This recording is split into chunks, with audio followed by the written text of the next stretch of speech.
Alrighty. Welcome everybody to this meeting and to the QGIS Open Day. We are currently waiting for our speaker for this session to join us, but we thought we'd open up the live chat, just have an open session for now and chat about QGIS, maybe catch up after the FOSS4G Open Day, which will be really nice. And yeah, so I encourage everybody to join in the room. I see we have a couple of people already who have joined the Jitsi room. And just welcome everyone to the QGIS Open Day. Later on, we're going to have a really cool review session on the two books behind me. So definitely tune in for that session. And yeah, welcome everyone to the September Open Day. I see Victoria and Timo in the room.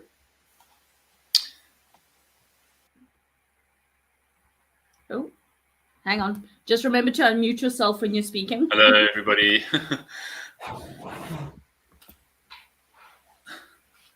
Happy QGIS Open Day.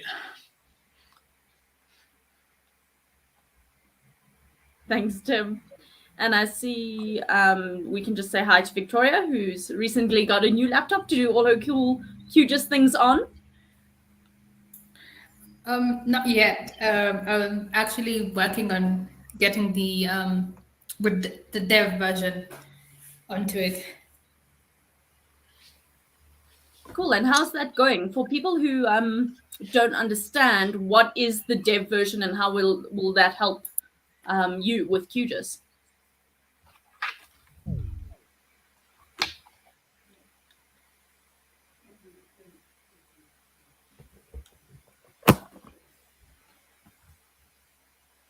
Victoria?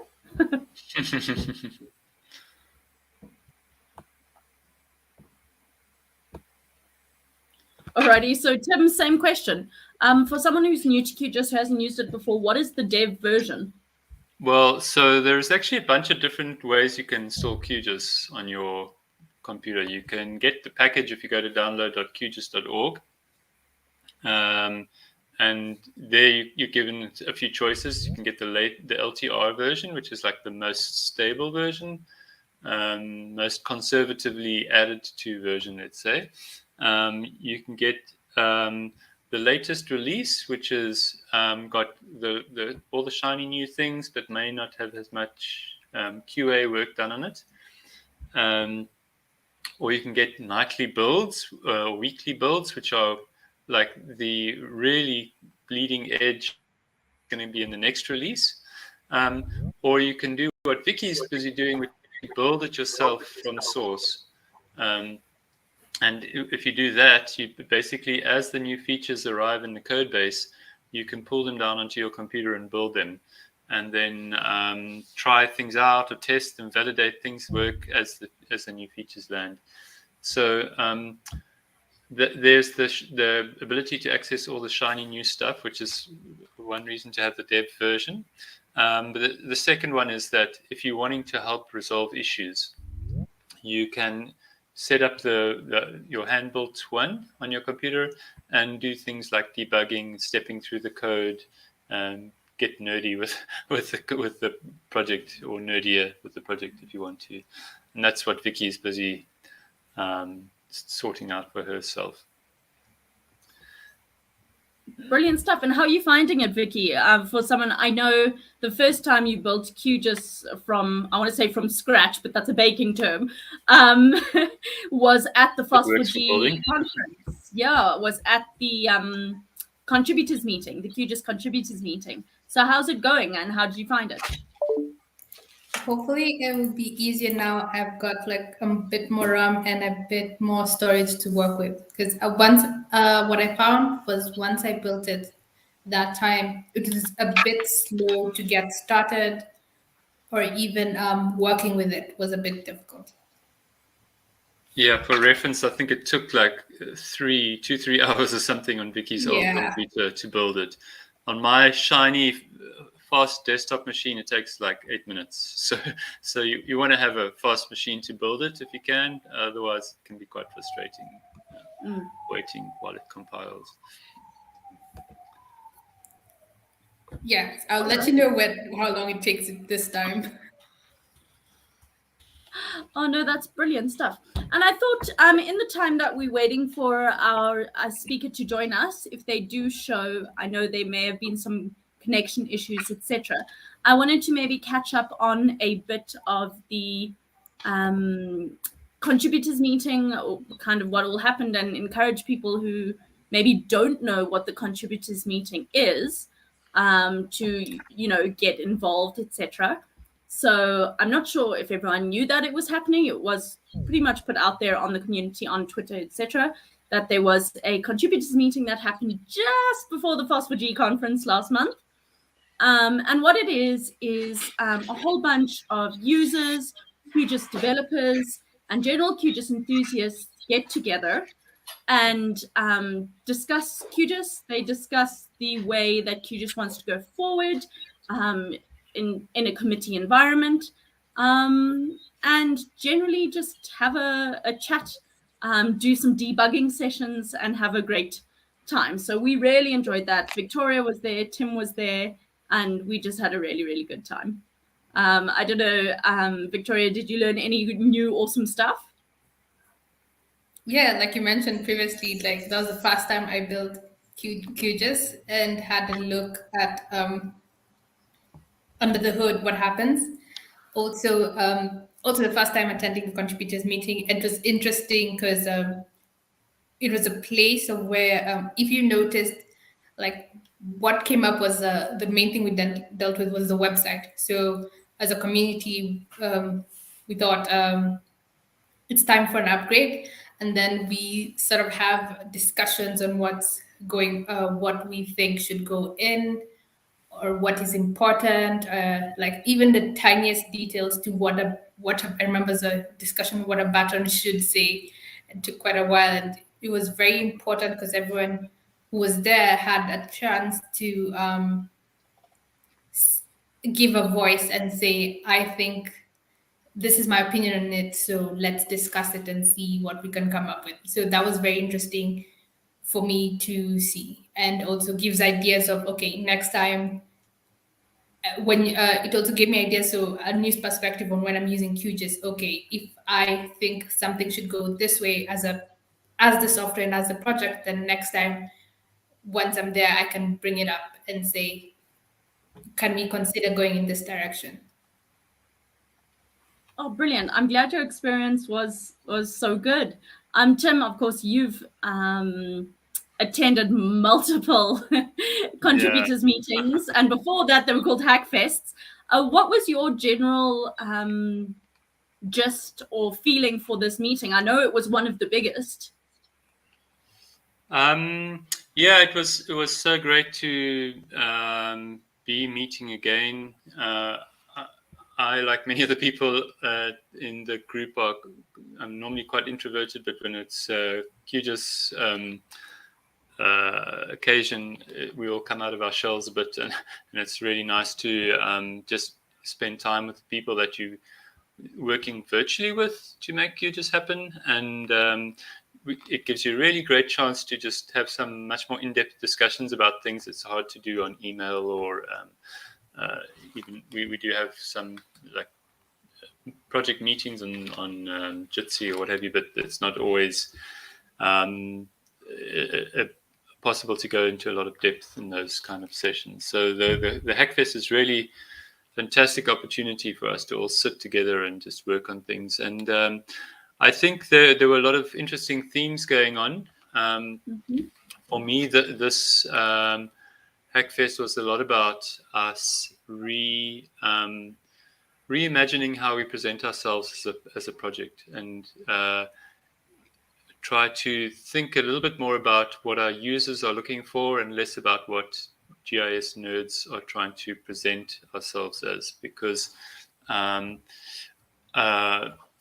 when people come to the QGIS project, open source is obviously an important value of the project, and the community and various other things that we hold is important. But for people coming to the website the first time to download the software, I think the thing that's usually most important for them is they're trying to find an excellent GIS application to solve their problems with. And I think over the years we lost sight of that narrative and focused too much on these other narratives, which are, as I say, they're important for us as the community members building the software, but not always the first and most important thing for somebody arriving on the website looking to solve their problem, with a great spatial tool. So we did a lot of discussions about how to present the website better in a way that people coming along to QGIS.org for the first time understand what the software is, how they can use it, and that it's a great choice for their organization. And then also looking at things like the vision of the project. So we don't have a vision statement anywhere. If you come to the landing page of QGIS, there's nothing that says what is our goal, our big grand goal as a project, and what is our mission, and what are the ways that we're going to achieve our vision. So we had some really great discussions led by Marco, the project chair, about what our vision should be and what our mission and goals should be. And a lot of these discussions tend to sort of like take you down different wormholes. Another wormhole we went down was about the funding system for QGIS and how we attract funders and what kind of levels of funding we should be looking for, and what kind of value we would give funders and so on. And so we had some really good discussions about that, with the idea being to ramp up the amount of funding so that we can have more reach, that we can get more people using GIS software and solving the world's problems with QGIS. So and there was also a bunch of discussion around the download page, for example, and how we present, like what versions we present as the one to get. And again, these sort of things all got intertwined with the website. As Vicky was saying, we spent a lot of time looking at the website. We have an open project. Maybe we can even put it into the chat link or something, Amy, if you've got it handy there. We have an open page where people could comment on as we're busy working on the design. And we're very lucky to get Anina, whose surname I forget now, from Finland, who's been joining the effort as well to come up with a really great design for the website. So as well as being more focused about what we say, we also want to have a great design language. So after the Hackfest, I promised that we'll have the new website online by the end of the year. So to put a bit of pressure on ourselves.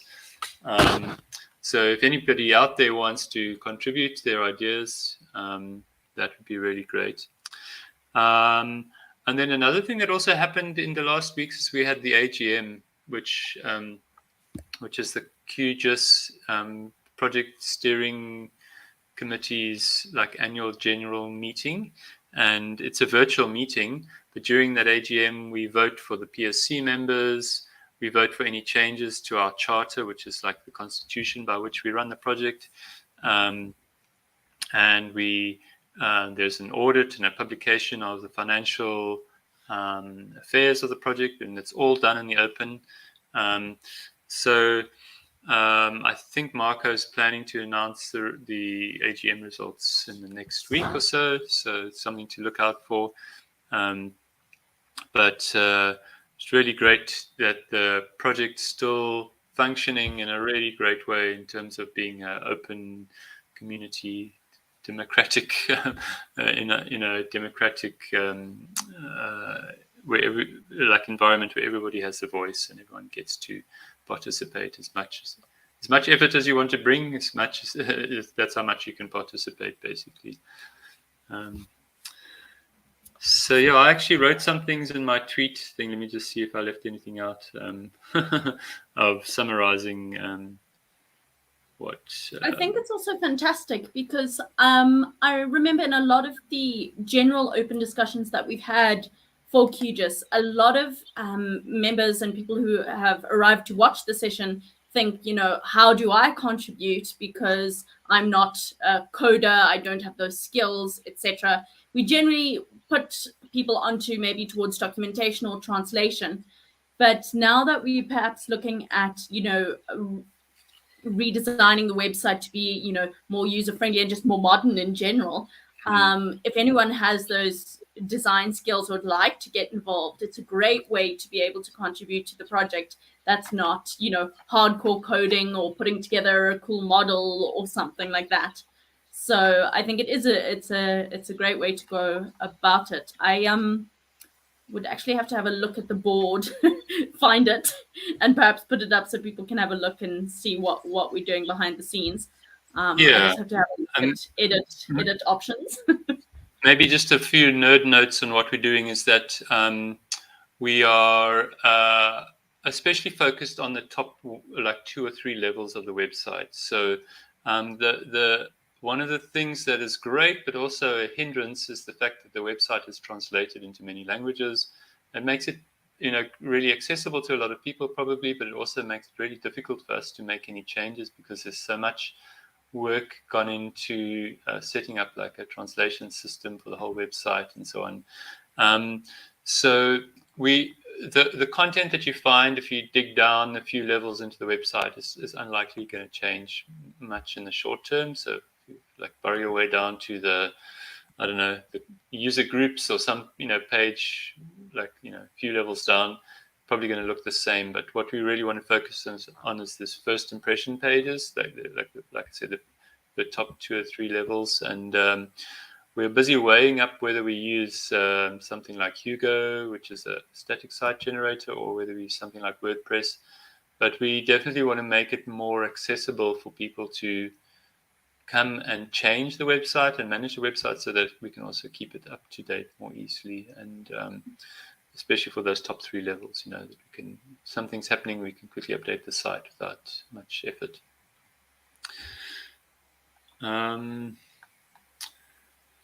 So I put out like a series of tweets. I promised 5 points, but I only ever published 4. But I ran out of steam for the 5th one. But I could summarize quickly by saying that we had the new website, which we mentioned. The other thing that we talked about was about having looking at our narrative, which is talking about whether we present ourselves as like, firstly talk about our open sourciness, or whether we firstly talk about how we're the best GIS project out there, and one of the characteristics of being the best is being open source. And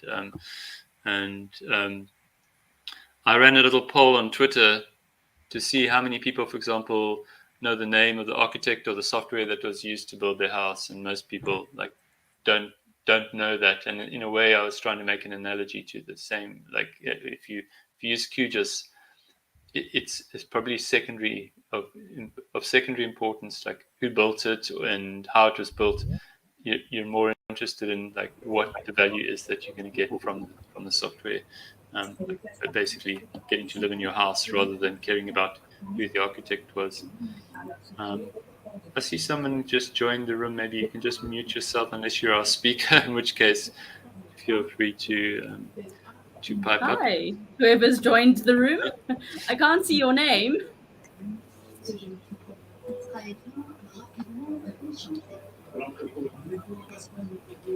Maybe we can just mute them for now.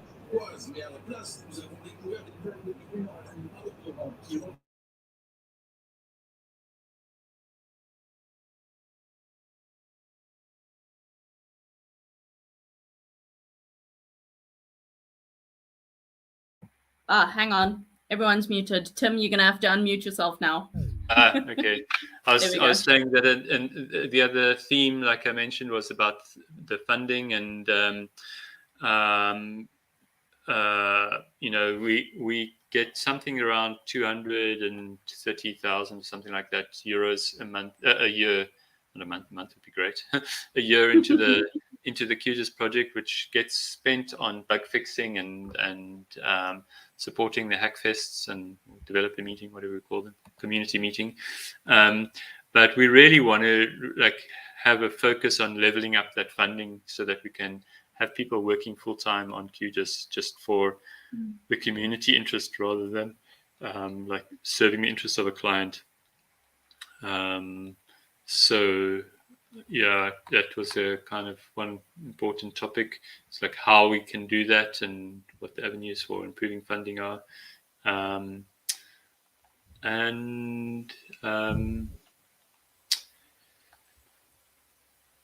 Yeah, I think that then we talked about the narrative as well. So it was all in all a great event, and a lot of fresh energy always comes out of these events, and that's one of the best part about it is seeing people go away enthusiastic to carry on contributing their time and effort. Absolutely.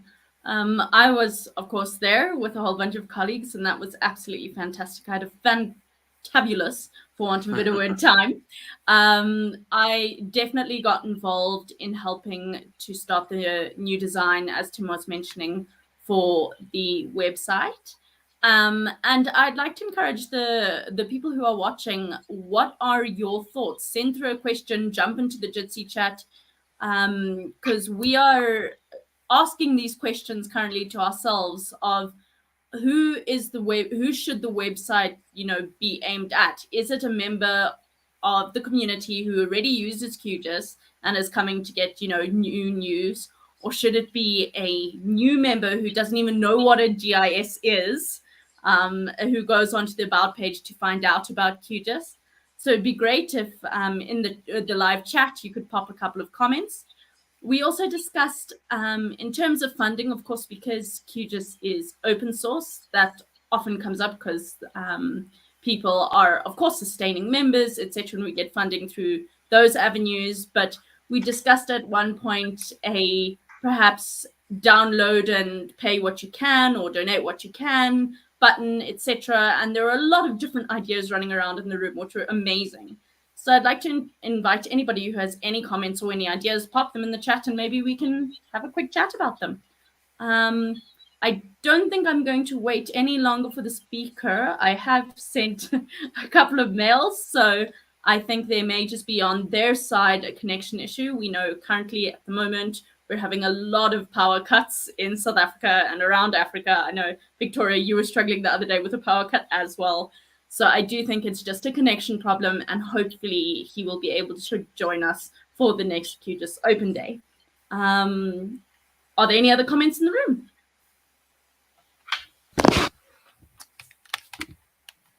No, let's see if there's anyone in the chat got anything to say. Otherwise, we'll catch you all in the next sessions.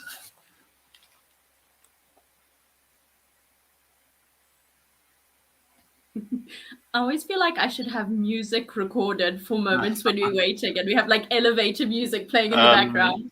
Aren't you a cellist? You can I am. Oh, but I honestly haven't played since about 3 years ago. I played at my cousin's wedding. Okay. But yeah, so I do need to brush up a little. There are quite a few QGIS musicians, guitarists and whatnot. I'm sure they could have a little impromptu band next time there's a Hackfest. Oh, that would be amazing. Although flying with a cello is another kind of difficult situation. You should play the triangle or something more. Hi, Kurt. Hi there. Nice to be here. How are you doing? Nice books on your shelf. I know, we're matching. We're book buddies. Look Wait, familiar. I can do it too. Just a bit. I don't have a shelf, but there's my other one. There we go. I've got all the book swag. Oh, that was absolutely one of my favorite parts of. I see Raymond in the comments has just said a QGIS hymn. And I got a signed copy from Kurt. I don't know if it shows up on the webcam very well. Oh, brilliant. It's going to be worth a fortune one day, Kurt. Yeah, I don't know about that, but I'm glad you have one. No, absolutely. So Kurt, of course, is here for our next session, which is, of course, going to be a review of the books. One of my favorite things that came out of the FOSS4G conference was, of course, seeing the new books that have come out, mainly Discover QGIS 3.x and QGIS for hydrological applications. And it was amazing to speak to you, Kurt, and the other authors, and just attend the sessions and get to know what's going on and what's happening. So yeah, I can't wait for the next session so we can get really into the books. I don't know, Kurt, if you wanted to comment on any of the QGIS stuff that we were chatting about. I don't have any thoughts at the moment, but I was just kind of enjoying following the discussion, and I didn't get to attend the meeting before FOSS4G, so it's nice to hear another summary of it. Yeah, and I think we've probably left out lots of important bits because there was a lot of sub discussions happening, and a lot of other people doing technical huddles where it's not always obvious what they're working on, but they're like diving into some deep problem. I know Jürgen and I spend a lot of time with the build system, and Matthias with the build system for the QGIS website as well, for the current website, so that we can have it all done using GitHub actions and have it more transparent about how everything gets built, which has turned out to be a big complicated thing, and it's still not deployed into production. It's pretty close to being something that we can deploy, and hopefully makes it easier for somebody who wants to understand how the website is actually published to come and pick up from that. We also had some interesting presentations, people working with large data sets, trying to figure out how to work with them in QGIS. And sometimes in that discussion, sometimes the answer or the summary of the discussion is that QGIS may not always be the best tool for the job. And like, if you've got large data sets, vector data sets, processing them in Postgres is often probably more efficient than trying to churn through millions of records of vector data in a processing workflow in QGIS, depending on obviously what you're trying to do. But yeah. I also thought it was very interesting, obviously this being my first contributors meeting, to actually get an idea of what goes on behind the open source project, because you just get an idea of, oh, it's the community and magic happens. Well, not really. There's a whole committee. There's, the financial aspects of everything and someone managing that. There's the head of the committee and all the people who are steering, what kind of functionality are we going to focus on? What is the vision statement? Are we going to have a look at the website? If we are looking at the website, who is going to be the champion of this? Who has, design skills, et cetera, et cetera. So I think it was great to understand really the community and each team member behind this, and that each thing that happens in the QGIS community is either championed by someone or is backed up by a member of the team.